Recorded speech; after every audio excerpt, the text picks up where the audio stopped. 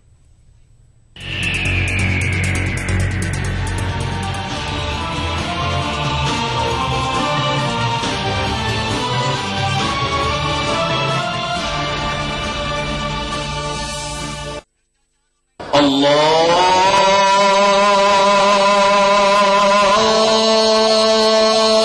أكبر الله أكبر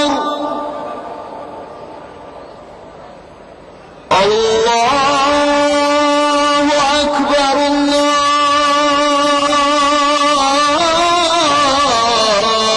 الله أكبر.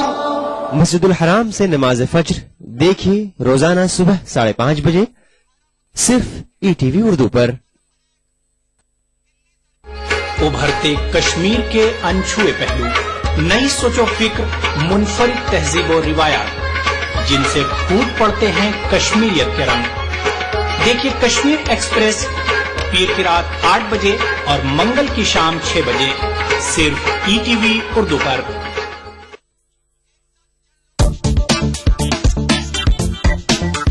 حیدرآباد کی طالبات کا شاندار تخلیقی مظاہرہ، یونیورسٹی کی سطح پر خود کو منوایا، خواتین کی حفاظت کے لیے بنایا انوکھا بریسلیٹ اور ناکارہ اشیاء سے بنایا خوبصورت لیمپ. دیکھیے خصوصی رپورٹ اتوار شام 6:30 بجے دکن نامے میں اور 7:30 بجے خاص بات میں.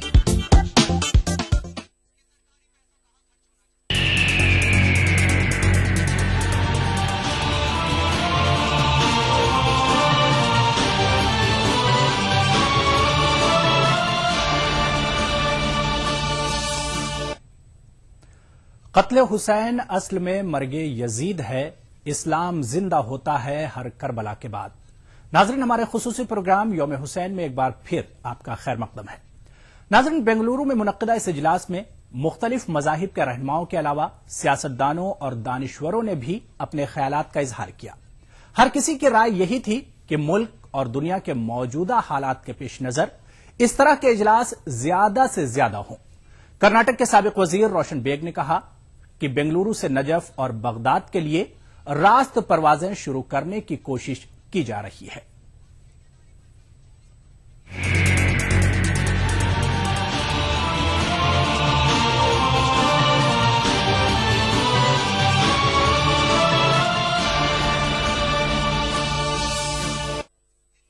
میں چاہتا ہوں کہ بنگلور سے بھی ڈائریکٹ نجاف کو فلائٹ ڈائریکٹ شروع ہو، تو انشاءاللہ آپ تمام کی دعائیں ساتھ رہی تو بہت جلد وہ بھی دن آئے گا کہ بنگلور سے ایک دن ڈائریکٹ فلائٹ نجاف جائے گی، ایک دن ڈائریکٹ فلائٹ بغداد جائے گی انشاءاللہ. روضہ حضرت علی کے ہاں حاضری دینے کے لیے جس کی بھی نصیب کھلتی ہے تو وہاں حاضری دینے جائے گا نجاف کو. یہاں سے ڈائریکٹ فلائٹ ہوگی، ڈائریکٹ فلائٹ بغداد جائے گا. پیرانے پیر، بڑے پیر حضرت غوث الاعظم دستگیر، ان کے ہاں بھی حاضری دینے کے لیے یہاں سے ڈائریکٹ فلائٹ بغداد کو انشاءاللہ. وزیر جناب اجیت سنگھ صاحب ہیں، ان سے اور دلی میں جناب ڈگ وجے سنگھ صاحب سے اور کچھ لیڈروں سے اس سلسلے میں بات چیت ہو رہی ہے. انشاءاللہ بہت جلد یہ کارروائی آگے بڑھے گی. تاریخ ہے، یہ تاریخ جب تک قیامت تک یہ تاریخ ایسی ہی چلتی رہے گی. یہ یاد دلاتے رہے گی کہ کس طریقے سے قربانی دی تھی اس اسلام کو بچانے کے لیے. یہ قیامت تک یہ تاریخ یاد دلاتی رہے گی. اب ہم ان سے یہی فکر کرنا چاہیے کہ اس قربانی کس لیے تھی. سچائی کے لیے قربانی تھی، دین کے لیے قربانی تھی، انسانیت کے لیے قربانی تھی. اب جیسا کہ شکیل صاحب بتا رہے تھے، اپنے آپ اگر ہم صرف چند لمحوں کے لیے جھانک کے دیکھ لیں آج ہمارے اندر کیا ہے، ہمارے اندر کس طریقے کا کرودھ ہے، ہمارا کردار کتنے نیچے پہنچ چکا ہے، ہمارے میں بھائی چارگی نہیں, دوستی نہیں, ہم ایک دوسرے کو عزت نہیں کرتے, ہم ایک دوسرے کے ساتھ اٹھنا بیٹھنا نہیں. پڑوسی جب ہوتا ہے, اگر کوئی نان مسلم پڑوسی ہوتا ہے تو اس سے بات چیت نہیں. یہ ہمارے آبا اجداد نے ہم کو یہ نہیں سکھایا. It was for the truth. It was for what he wanted to show us.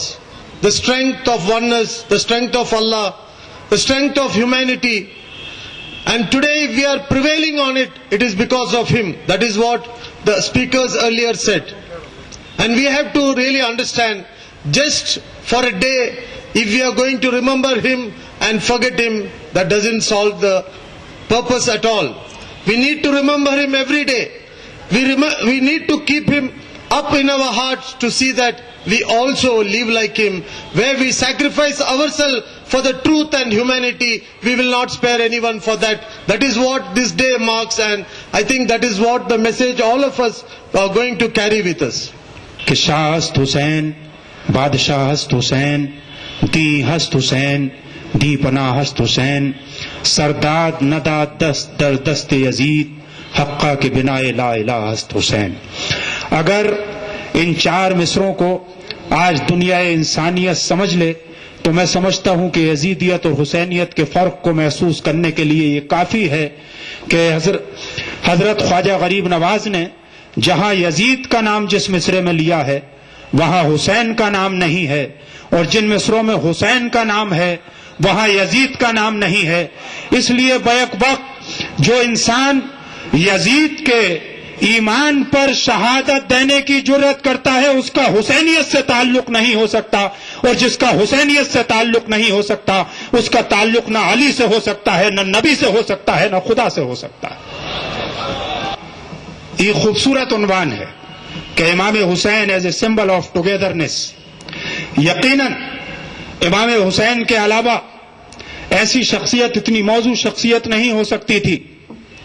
اور میں نے یہ کہا تھا کہ امام حسین کی شخصیت پوری تاریخ اسلامی میں ایسی شخصیت ہے کہ ان کے ڈے کو پوری دنیا کو irrespective of caste, creed and religion day of democracy کی حیثیت سے یاد کرنا چاہیے. اسی طرح پیغمبر اسلام کی ایسی شخصیت ہے کہ جن کے میلاد کو پوری دنیا انسانیت کو ڈے آف سوشل جسٹس کی حیثیت سے منانا چاہیے. اس لیے کہ اگر سماجی انصاف کی بنیاد پیغمبر اسلام نے 12 ربیع الاول کو رکھی ہے تو اس کو بچانے کے لیے, اسلامی تعلیمات کو بچانے کے لیے, نبی کے وقار کو بچانے کے لیے, نبی کے کردار کو بچانے کے لیے, نبی کے عمل کو بچانے کے لیے, قرآن کی روح کو بچانے کے لیے اور قرآن کی تفہیم کو بچانے کے لیے ڈیموکریسی کی بنیاد کربلا کی سرزمین پر امام علی مقام نے رکھی ہے.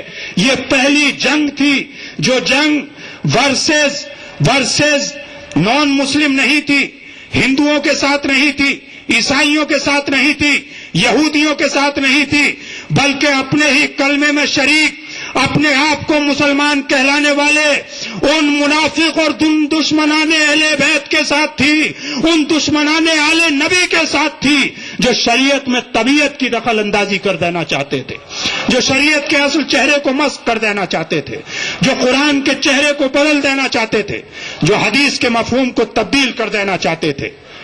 اور اپنے 72 جانبازوں کے ساتھ امام حسین نے, اور آخر امام حسین کی شخصیت ڈیزرو کرتی تھی اس لیے کہ وہ حسین جو پشت نبوت پر نماز کی حالت میں آ جائے تو وہی آ جائے کہ حضور نبی سجدے کو لمبا کر دیجئے, اس لیے کہ حسین پشت نبوت پر ہے.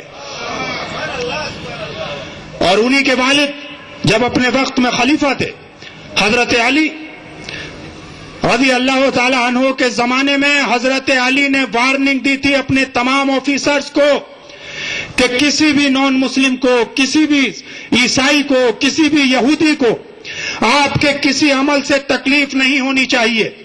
اور ان پر یہ پہرا بٹھایا تھا کہ ایسا نہ ہو کہ ان کی شکایتوں کو اگر اوریجنلی ہمارے آفیسرز ہم تک نہیں لا پاتے ہیں, ہمارے حکمران نہیں لا پاتے ہیں, تو ان کے خلاف بھی کارروائی کی جائے گی اگر کوئی انسان سچائی کو چھپاتا ہے تو. اسی طرح نبی کے پیغام پہ عمل کرتے ہوئے عمر فاروق نے عدالت کا نظام ایسا قائم کیا تھا کہ انہوں نے کہا تھا کہ کہ اگر دریائے نیل کے کنارے عمر کے راج میں کوئی کتا بھی بھوکا مرے گا تو اس کا بھی جواب عمر فاروق کو میدان محشر میں دینا ہوگا. تو حضرت علی کی شخصیت ایسی شخصیت ہے جو اس چیز کے لیے ڈیزرو کرتی ہے کہ ان کے دن کو یوم العلم کے نام پہ پوری دنیا تسلیم کرے اور اسے منایا جانا چاہیے.